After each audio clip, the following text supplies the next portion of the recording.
KPBS On Demand is supported by UC San Diego's Art Power, presenting cellist Joshua Roman, performing from his album Immunity, alongside music by J.S. Bach and more, Sunday, June 22nd at UC San Diego's Epstein Family Amphitheater. Reserve your tickets at artpower.ucsd.edu.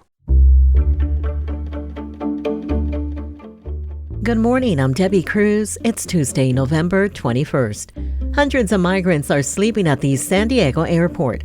More on what migrant advocates are saying is the problem next. But first, let's do the headlines. The strong Santa Ana winds are expected to continue today. Santa Anas are strong, dry winds from the desert that often pose a serious fire risk. This week, the winds don't bring a great threat of fire thanks to cool November temperatures and the rain we got last week. That's what National Weather Service meteorologist Alex Tardy says. He also says the winds may reach 65 miles an hour in the local mountain areas. This is the strongest Santa Ana wind we've seen this year so far. We've had 5 other events, so this would be number 6, and it's much worse to the north. San Diego's wind advisory is in effect through 4 p.m. today. The other side of the Ped West pedestrian crossing at the San Ysidro Port of Entry is open. That means travelers can now head into Mexico through the southbound facility at the border crossing, but only between 3 p.m. and 11 p.m. Traffic into Mexico through Ped West has not been allowed since April 2020. Last week, the northbound direction of the border crossing from Tijuana into San Diego reopened, but only for limited hours, from 6 in the morning to 2 p.m. The CHP is increasing enforcement over the Thanksgiving holiday in an effort to get impaired drivers off the roadways. The agency says the increased enforcement will start at 6 p.m. tomorrow and go through 11:59 p.m. on Sunday. All available CHP officers will be on duty during that time. Over the Thanksgiving weekend last year, 37 people were killed in traffic crashes statewide, and the Highway Patrol arrested over 1,000 motorists on suspicion of DUI. From KPBS, you're listening to San Diego News Now. Stay with me for more of the local news you need. KPBS On Demand is supported by UC San Diego's Art Power, presenting cellist Joshua Roman, performing from his album Immunity, alongside music by J.S. Bach and more, Sunday, June 22nd at UC San Diego's Epstein Family Amphitheater. Reserve your tickets at artpower.ucsd.edu.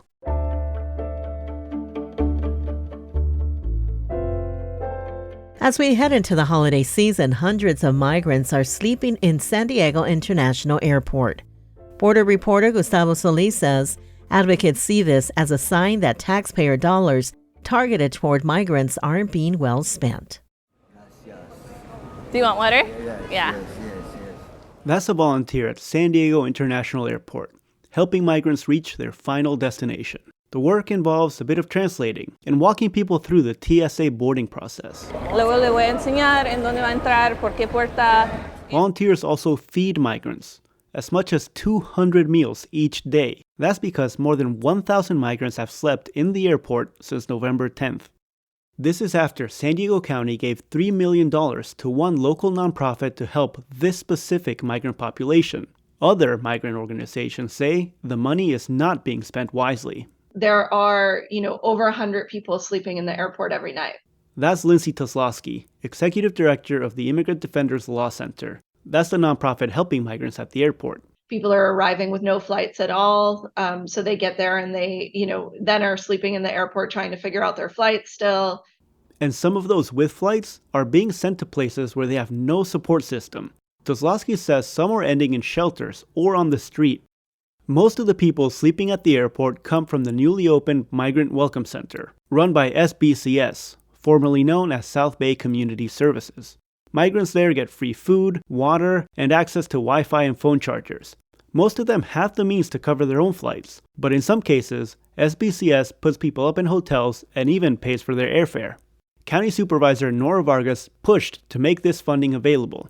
Vargas held a press tour there last week and called it an example for others to follow. I think this should be the model for the United States. But not everyone feels this way. KPBS interviewed more than a dozen nonprofit workers and volunteers. They described growing tension between SBCS and other migrant-serving nonprofits. They point out that the county's $3 million is running out fast. It was supposed to last 3 months, but SBCS is now saying it will be depleted in 2 months. And the fact that they're saying that they are going to run out of money in early to mid-December, it doesn't make any sense. I would want to see an accounting of actual expenses. Erika Piñero is the executive director of Al Otro Lado. She's particularly upset at the fact that SBCS is using county funds to cover transportation costs from Customs and Border Protection facilities to the Welcome Center. CBP used to cover the transportation costs back when they would drop off migrants in transit centers throughout the county. Now, SBCS is using about 10% of the $3 million to transport migrants from CBP facilities to the Welcome Center. And so that has resulted in hundreds of thousands of dollars that should have gone to nonprofits, instead going toward transportation, which falls squarely in the purview of the federal government. Catherine Limbo is CEO of SBCS.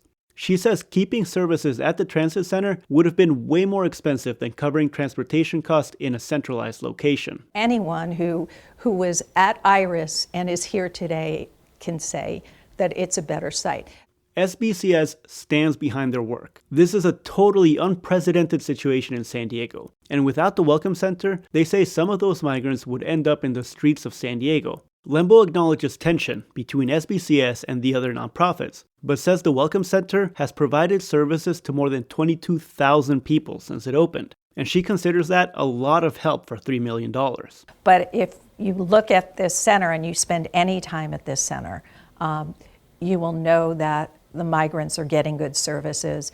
Back in San Diego International Airport, volunteers continue to struggle to keep up with the number of migrants showing up. What's most concerning to Kozlowski is that some of the migrants at the airport are being flown to cities where they don't know anyone.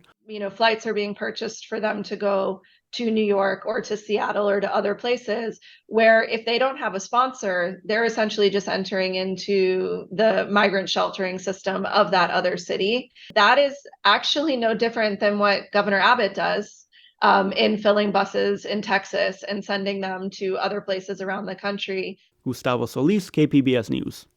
A new report says more than half of those detained by immigration officials in the San Diego area are kept too long. Reporter Matt Hoffman says overcrowding was in part to blame. The report comes from the Department of Homeland Security's Office of Inspector General, detailing findings from unannounced inspections in May. It found more than half of detainees in the San Diego area detention centers were held longer than 72 hours, which is a national standard for federal agencies. Pedro Rios is with the American Friends Service Committee. The concern is here that if they're being held for a longer amount of time, that the facilities just aren't equipped to provide for the needs that they might have. The report found Customs and Border Protection generally met other standards, like providing food and medical care, except for some worn bedding at one facility. CBP told KPBS that they were working to respond to our questions, but the report did have two recommendations that officials responded to. The first was to come up with new strategies and solutions to manage delays. CBP's official response was they concurred and have already taken steps to do so by increasing staffing, coordination with community groups, and using technology for virtual processing. The other recommendation was to review detainee custody logs each month to monitor progress, something CBP also agreed with. Matt Hoffman, KPBS News.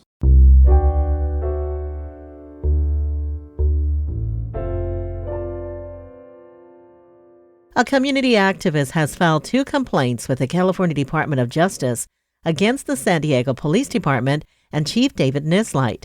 Reporter Alexander Nguyen says the complaints allege corruption and abuse of power. Community activist Tasha Williamson is calling for the immediate resignation of San Diego Police Chief David Nislight and Assistant Chiefs Chris McGrath and Terrence Charlotte. The allegations come on the heels of a discrimination complaint filed by Police Captain Alberto Leos last month. He alleges that the department's top brass alter reports concerning traffic collisions involving police officers. At the news conference, Williamson was joined by Yusef Miller, Executive Director of the North County Equity Justice Coalition. Leadership is responsible and culpable, and we need to find out the truth of the matter. This ricochets all the way down to the street cop, the cop that is on the beat. In a statement, San Diego Police Officers Association's president, Jared Wilson, says Williamson's claims are, quote, not credible, and the SDPOA will be reviewing this for libel and legal action. Alexander Nguyen, KPBS News. Coming up, we hear from our resident movie critics about the films they're thankful for. We'll have that just after the break.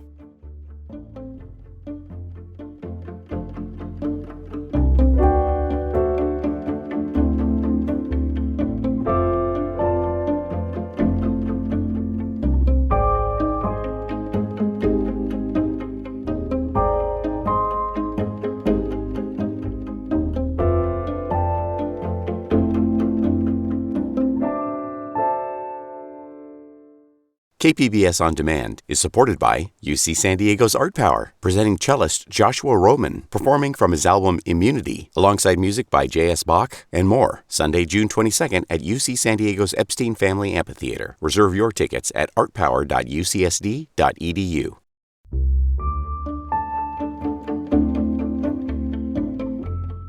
Ahead of Thanksgiving, movie critics Beth Accomando and Yazdi Pethavala share some films they're thankful for. Here's their interview with my colleague, Jade Hindman. We have talked about films to be thankful for in the past, so before we discuss the particular films you've selected, tell us what you're looking for in your choices today, Beth. Well, I decided that since there is a new Japanese Godzilla movie coming out at the end of the month, -1, and there is going to be a new series based off of the American Godzilla movies that's going to start streaming and tapping into the MonsterVerse, I decided I wanted to look at monster movies that I am thankful for. So I love a good creature feature, and I'm very grateful for what monsters offer in terms of the awe and wonder and fear and even social commentary that they can offer. All right. And Yazdi, we know you have trouble limiting your picks. So what were you looking for in these selections?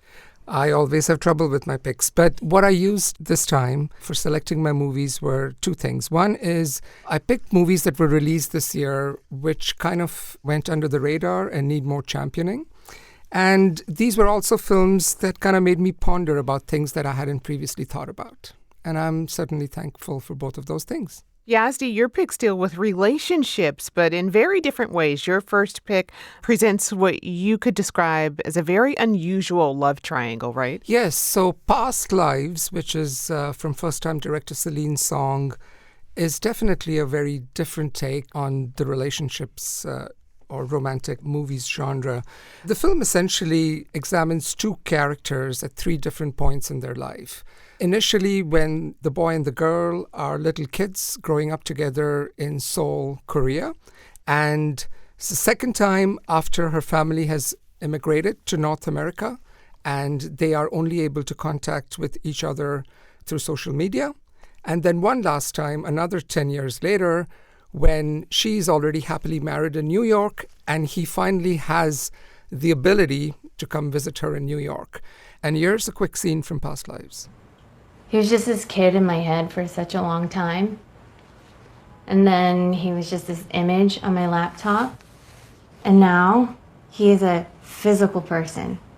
It's really intense, but I don't think that that's attraction. I think I just missed him a lot. I think I miss Soul. Did he miss you? I think he missed the 12-year-old crybaby he knew a long time ago. You were a crybaby? Yeah. Most of the time, he'd have to just stand there and watch me. And the film is about so many things, but mostly it's about what might have been, about what we leave behind when we immigrate. Being an immigrant myself, this really resonated for me because you kind of leave a portion of yourself behind when you immigrate. And when you build a new life in another country, you kind of form a different version of yourself, and everybody you interact with, people, your friends, your spouse, only know that version of you. Whereas when somebody else from your past life comes, visits you, they know that older version of you, and how do you reconcile the two? So it's a very unsentimental, gentle look at, how we reconcile different versions of ourselves. And it's so wonderfully, wistfully, achingly well made. I just have tremendous love for this film. And the film is streaming and available for video rental if folks want to check it out. All right. And Beth, you mentioned Godzilla, but he's appeared in dozens of movies over 7 decades.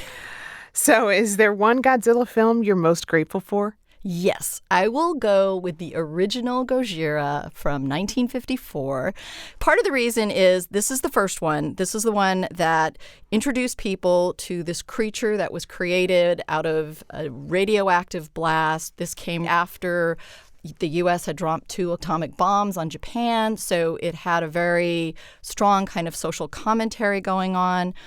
And it introduced the world to what I think is one of the most iconic monsters ever. Mm-hmm.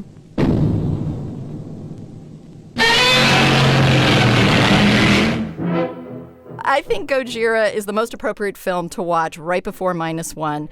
-1 is not a direct sequel to any of the Godzilla films, but it is set after World War II. There's even a kamikaze pilot who's one of the characters. And again, this is in the aftermath of the U.S. dropping 2 atomic bombs on the country. So Gojira is a film that taps into similar thematic threads, and I think will be really nice to watch in advance of that. Plus, Gojira has a really special place in my heart because he rose out of so much pain and suffering and anger, as well as out of this really bold and imaginative creativity to create this creature. There is a suit actor. These are the people who put on these big rubber suits. And back in that first film, I think the suit weighed more than the actor did. It was like 200 pounds. And that was Haruo Nakajima. And he gave us a Godzilla that had such a vivid personality that he was magnetic. And that character would morph over the years. Sometimes Godzilla was the monster that destroyed everything. Sometimes he was the defender of the planet. And I love the fact that he could morph and change like that. But it all starts here with Gojira, and I am forever grateful to the team of director Ashiro Honda, special effects genius Tsuburaya, and suit actor Nakajima for giving us this magnificent monster. That was cinema junkie Beth Accomando and Moviewalla's Yazdi Pithavala speaking with KPBS Midday Edition host Jade Heidman. That's it for the podcast today. As always, you can find more San Diego news online at kpbs.org. I'm Debbie Cruz. Thanks for listening and have a great Tuesday.